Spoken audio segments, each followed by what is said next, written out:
बहुत बहुत स्वागत है सभी लोगों का हमारे YouTube चैनल प्रथम बैंकर में। बैंक प्रमोशन एग्जाम के लिए जो 200 मोस्ट इम्पॉर्टेंट क्वेश्चंस का जो सीरीज मैंने स्टार्ट किया है, ये उसका तीसरा पार्ट है। इस साल जितने भी बैंक प्रमोशन के एग्ज़ाम होने हैं, सभी एग्ज़ाम के लिए ये बैंक प्रमोशन का 200 मोस्ट इम्पॉर्टेंट क्वेश्चन का सीरीज बहुत ज़्यादा इंपॉर्टेंट होने जा रहा है। तो आइए स्टार्ट करते हैं इस इंपॉर्टेंट सीरीज को।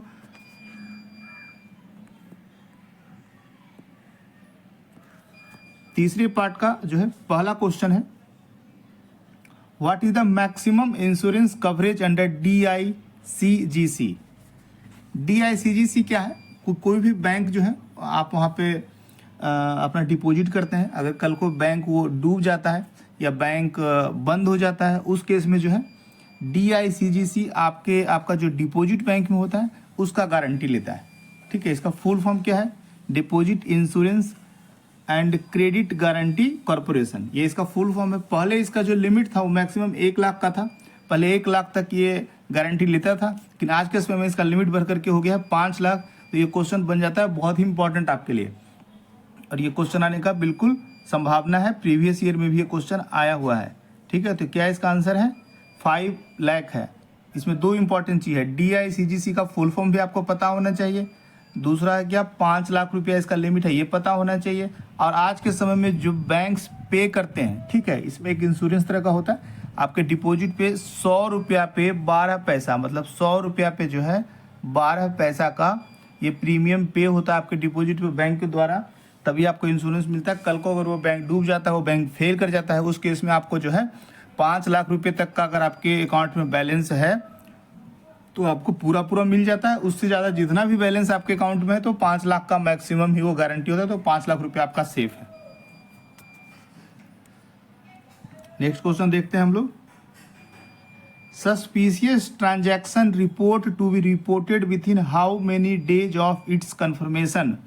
STR रिपोर्ट बोलते हैं इसको। ये बहुत इंपॉर्टेंट क्वेश्चन है और ये आ सकता है एग्जाम में। Suspicious transaction report to be reported within how many days of its confirmation. इसका आंसर है 7 दिन। इसका आंसर है 7 डेज। 7 दिन के अंदर जो है उसको रिपोर्ट करना है। रिपोर्ट कहाँ करना है? तो रिपोर्ट करने वाला जो जहाँ पे रिपोर्ट करना उसका नाम है FIUIND। IND से तो इंडिया हो गया। FIU का फुल फॉर्म है financial intelligence unit. Financial intelligence unit को रिपोर्ट करना है विथ इन 7 डेज। कौन सा report? Suspicious transaction report. Suspicious transaction report मतलब क्या हुआ? कोई भी ऐसा ट्रांजैक्शन हुआ हो जिसमें आपको लग रहा हो मनी लॉन्ड्रिंग हुआ है, जिसमें आपको लग रहा हो टेररिज्म फाइनेंसिंग का केस है, या किसी तरह का कोई गलत एक्टिविटी से संबंधित ट्रांजैक्शन आपको लग रहा है, कोई सस्पिशियस लग रहा है, उस ट्रांजैक्शन को रिपोर्ट करना है 7 दिन के अंदर FIU डिपार्टमेंट में। FIU का फुल फॉर्म है फाइनेंशियल इंटेलिजेंस यूनिट। क्लियर है? आगे चलते हैं। What is the provisioning requirement for secured portion of a doubtful asset up to 2 year. Doubtful asset up to 2 year. यहाँ पे जो है थोड़ा सा क्लियर करना था, क्योंकि जब डाउटफुल एसेट 3 तरह का होता है।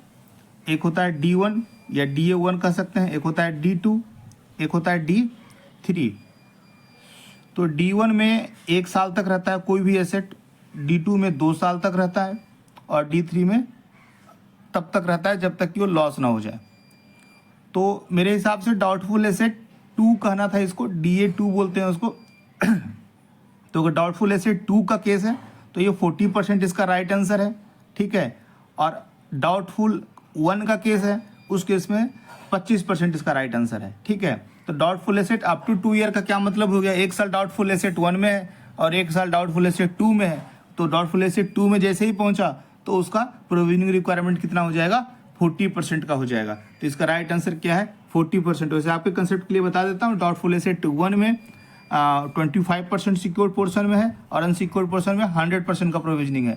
डाउटफुल एसेट 2 में सिक्योर्ड पोर्शन का 40% है, अनसिक्योर्ड का 100% है। और डाउटफुल 3 में चाहे वो सिक्योर्ड हो चाहे वो अनसिक्योर्ड हो, दोनों ही केस में 100% प्रोविजनिंग रिक्वायरमेंट है। ठीक है, क्लियर हो गया? आगे चलते हैं। जो भी क्वेश्चन देखिए उसको अच्छे से कंसेप्ट क्लियर कीजिए, ताकि उससे रिलेटेड कोई दूसरा क्वेश्चन भी आ जाए तो आप उसको इजीली सॉल्व कर पाए। हमारे पास प्रमोशन परीक्षा जो भी इस साल होने हैं उसके लिए बहुत ही अच्छा कंटेंट बना हुआ है। कंटेंट में क्या क्या है आप लोग देख सकते हैं। रिजर्व बैंक ऑफ इंडिया के सर्कुलर्स हैं, पिछले 1 साल का सर्कुलर हम लोग दे रहे हैं, और अभी से लेके जब भी आपका एग्जाम होगा नवंबर, दिसंबर, जनवरी, फरवरी तब तक का सर्कुलर आपको देंगे। जितने भी एक्ट होते हैं सारे इंपॉर्टेंट एक्ट हैं, reserve bank of India act, BR act, NI act, SARFAESI act, companies act, consumer protection act, इसके नोट्स आपको हम दे रहे हैं।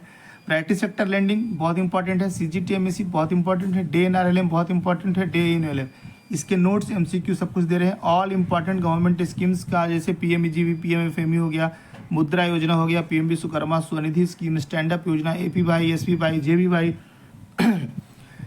KVP, महिला सम्मान, सुकन्या समृद्धि, लखपति योजना, किसान सम्मान, PMJDY, सारे इंपॉर्टेंट स्कीम्स का आपको हम नोट्स दे रहे हैं, PDFs दे रहे हैं, वीडियो दे रहे हैं। बैंकिंग एंड फाइनेंशियल अवेयरनेस भी बहुत इंपॉर्टेंट है, मार्च 24 से लेकर अगस्त 24 तक का दे रहे हैं। साथ में जहाँ तक आगे आपका एग्जाम होगा उस समय तक का बैंकिंग फाइनेंशियल अवेयरनेस देंगे।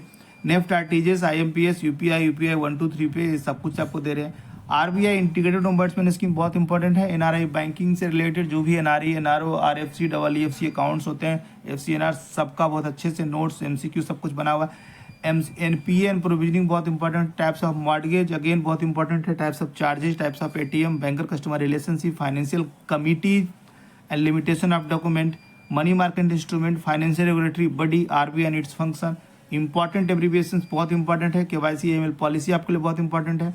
Financial committees, garnish and attachment order, ratio analysis, Tandon's के सारे methods, turnover method and other working capital assessment methods जो हो गए, टाइप्स ऑफ बोरोवर्स हो गए, लेटर ऑफ क्रेडिट बहुत इंपॉर्टेंट है, टाइप्स ऑफ क्रेडिट फैसिलिटीज बहुत इंपॉर्टेंट है। ये कंटेंट्स आपको पूरा PDF है, उसका MCQ का PDF है, उसके ऊपर वीडियोज बने हुए हैं। अप्रॉक्स 600 के आसपास सारे इतने जो भी टॉपिक्स मैंने बताए हैं इसमें से 600 मोस्ट इंपॉर्टेंट MCQ जो मुझे लगता है आपके प्रमोशन के लिए बेस्ट है, और उसी से रिलेटेड ये सीरीज भी चला रहा हूँ, वो हमारे पास है, वो बहुत इंपॉर्टेंट हो गया आपके एग्जाम के लिए। इसके अलावा 10 टेस्ट आपको दे रहे हैं हम प्रॉपर, हमारे वेबसाइट के ऊपर ही 10 टेस्ट है, 50 क्वेश्चन के टेस्ट हैं, और ये 600 MCQ में ही बने हुए हैं सारे टेस्ट। तो एक बार आपको प्रिपरेशन करने के बाद जो है पूरा टेस्ट दे दीजिएगा तो आपको पूरा कंसेप्ट क्लियर हो जाएगा। स्मॉल टॉपिक वाइज टेस्ट भी बहुत सारे हैं। किसी भी तरह को क्लैरिफिकेशन के लिए आप मुझे 7970903637 पे कॉल कर सकते हैं, 7970903637 पे कॉल कर सकते हैं।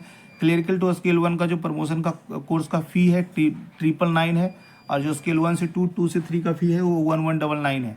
दोनों ही कोर्स का लिंक डिस्क्रिप्शन बॉक्स में मौजूद है, जिनको भी लगता है खरीदना है वो जाके परचेज कर सकते हैं। बहुत अच्छा नोट्स है, ठीक है। इसके अलावा अगर आप मुझे कॉल करना चाहते हैं, कोई इंक्वायरी करना चाहते हैं, कोई और बेहतर सजेशन देना चाहते हैं इस कोर्स को अच्छा बनाने के लिए, उसके लिए 7970903637 पे मुझे कॉल कर सकते हैं, व्हाट्सएप कर सकते हैं, ठीक है। चलिए आगे चलते हैं और भी इंपॉर्टेंट क्वेश्चंस देखते हैं इसमें। ये दोनों कोर्स का है, इसी तरह ये दोनों कोर्स जो है हमारे वेबसाइट पे मौजूद है। What is the maximum tenor of FCNR डिपॉजिट्स। FCNR डिपॉजिट क्या होता है? जो फॉरेन करेंसी में NRI लोग FD करते हैं उसको FCNR कहते हैं, ठीक है। FCNR इसका फुल फॉर्म है foreign currency non resident deposit, ठीक है। FD इंडियन रुपीज में आपको पता है हम लोग करते हैं तो 10 साल के लिए करते हैं, बट FCNR डिपॉजिट मैक्सिमम होता है 5 साल के लिए, याद रखिएगा। FCNR डिपॉजिट मैक्सिमम होता है, FD जो बनता है उन लोगों का 5 साल का बनता है, सभी करेंसी में भी नहीं बनता है, टॉप के 5-6 करेंसीज में ही बनता है। आगे चलते हैं। What is the maximum outstanding amount of referring a case to Lok Adalat for recovery settlement. लोक अदालत का मैक्सिमम जो है, लोक अदालत आप लोग समझते हैं अच्छे से क्या होता है, साल में लगभग 4 या 5 बार लोक अदालत होता है, जिसमें कि बैंक जो है लोक अदालत का नोटिस देता है सभी अपने रिन्यू को, जो लोग डिफॉल्ट करते हैं या जिनका ऊपर NPA होता है, बकाया होता है, और वो लोग वहाँ पे आते हैं, लोक अदालत में सेटलमेंट होता है, ठीक है। OTS के थ्रू सेटलमेंट होता है आपस में, तो लोक अदालत कहते हैं। उसका मैक्सिमम जो अमाउंट है ना, जो मैक्सिमम अमाउंट है जिसको आप लोक अदालत में भेज सकते हैं, लोक अदालत के थ्रू सेटलमेंट करवा सकते हैं, वो 20 लाख है। ये बहुत इंपॉर्टेंट है, याद रखिएगा, 20 लाख है मैक्सिमम अमाउंट, 20 लाख है लोक अदालत का। Retail housing loans will attract a risk weight of how much percent where LTV is less than or equal to 80%। इसमें 2 क्वेश्चन है, इसे एक बार कंसेप्ट क्लियर कर देता हूँ आपको। जहाँ पे हाउसिंग लोन का LTV 80% तक है, वहाँ अप टू 80% है, ठीक है, मतलब कि अप टू 80% है, वहाँ पे रिस्क वेट है आपका 35%, ठीक है 35%। जैसे ही 80 से 90 के बीच में चला जाता है, अगर 80 टू 90 में जाता है तो रिस्क वेट हो जाता है 50%। क्लियर है, ये बहुत इंपॉर्टेंट है, एग्जाम में ये आ जाएगा कभी ना कभी आपको। 80% से कम अगर एलटीवी है तो रिस्क वेट 35% का है, 80 से 90% में गया तो रिस्क वेट 50% का है। अब देख लेते हैं क्वेश्चन दोनों हम लोग। एक क्वेश्चन क्या है, retail housing loan attract risk weight of how much percent where LTV less than और इक्वल टू 80%। 80% से कम है 35% होगा, किसी भी अमाउंट का कोई फर्क नहीं पड़ता है, किसी भी अमाउंट हो कोई फर्क नहीं पड़ता है। एलटीवी अगर 80% से कम है, रिस्क वेट इज ओनली 35%।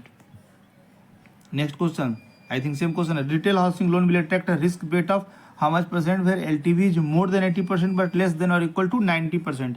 80 से 90 के बीच में 50% इसका राइट आंसर है। इसका आंसर क्या है, 50% राइट आंसर है। अभी मैंने इसका कंसेप्ट आपको बता दिया अच्छे से।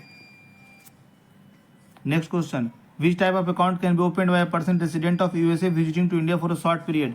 देखिए, स्टूडेंट अगर कोई आता है छोटा मोटा कोर्स करने के लिए इंडिया में, या कोई भी यूएसए का सिटीजन इंडिया में विजिट करता है for a very short period of time, 1 महीना 2 महीना 3 महीना 6 महीना, उस केस में वो जो इंडिया में अकाउंट ओपन करेगा that is NRO account, that is NRO account. ये बार बार एग्जाम में आता है, एनआरओ अकाउंट है, maximum it will be for 6 month. NRO account है, कोई भी यूएसए सिटीजन इंडिया विजिट करता है पढ़ने के लिए, सिर्फ यूएसए सिटीजन नहीं, कोई भी देश का सिटीजन हो, इंडिया आता है विजिट करता है छोटा मोटा कोर्स करने के लिए, या फिर शॉर्ट पीरियड ऑफ टाइम 6 महीना 2 महीना 8 महीना, उस केस में जो है एनआरओ अकाउंट उनका खुलता है इंडिया में। What is the maximum turnover criteria for micro enterprises under MSME. MSME 3 तरह का है, एक तो माइक्रो है, स्मॉल है, मीडियम है, ठीक है, माइक्रो है, स्मॉल है, मीडियम है। क्राइटेरिया बटा हुआ है उसका investment in plant and machinery के ऊपर, और दूसरा है टर्नओवर क्राइटेरिया के ऊपर। तो यहाँ पूछा आपको माइक्रो इंटरप्राइज का, तो 2 क्राइटेरिया है, एक है आपका investment in plant and machinery, तो अप टू 1 करोड़ है, और यहाँ टर्नओवर जो है अप टू 5 करोड़ है। तो ये माइक्रो का क्राइटेरिया। अगर मीडियम का होगा तो ये 10 है और ये 50 है।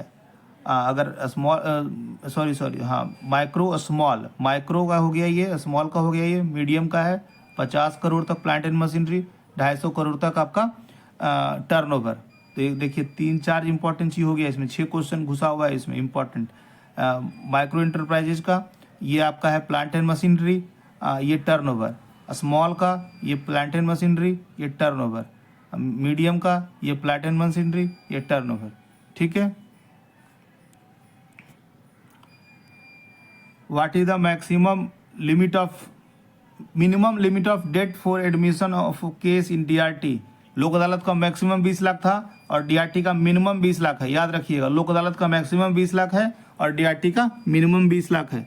20 लाख से कम का केस डीआरटी में नहीं जाता है। क्लियर है, ये था इस सीरीज का तीसरा वीडियो, और हम लोग 10 इंपॉर्टेंट क्वेश्चन के साथ आए थे। उम्मीद है कि आप लोग इस वीडियो को भी उसी तरह से देखेंगे, व्यू करेंगे, पसंद करेंगे जिस तरह से आपने पहले दोनों वीडियो को देखा है। हालांकि इसके पहले ऑलरेडी 12-13 प्रमोशन का वीडियो हम बना चुके हैं। आप सब वीडियो को देखिए, आपके प्रमोशन के लिए बहुत ही इंपॉर्टेंट है, ठीक है। Thank you so much for watching this video, thank you.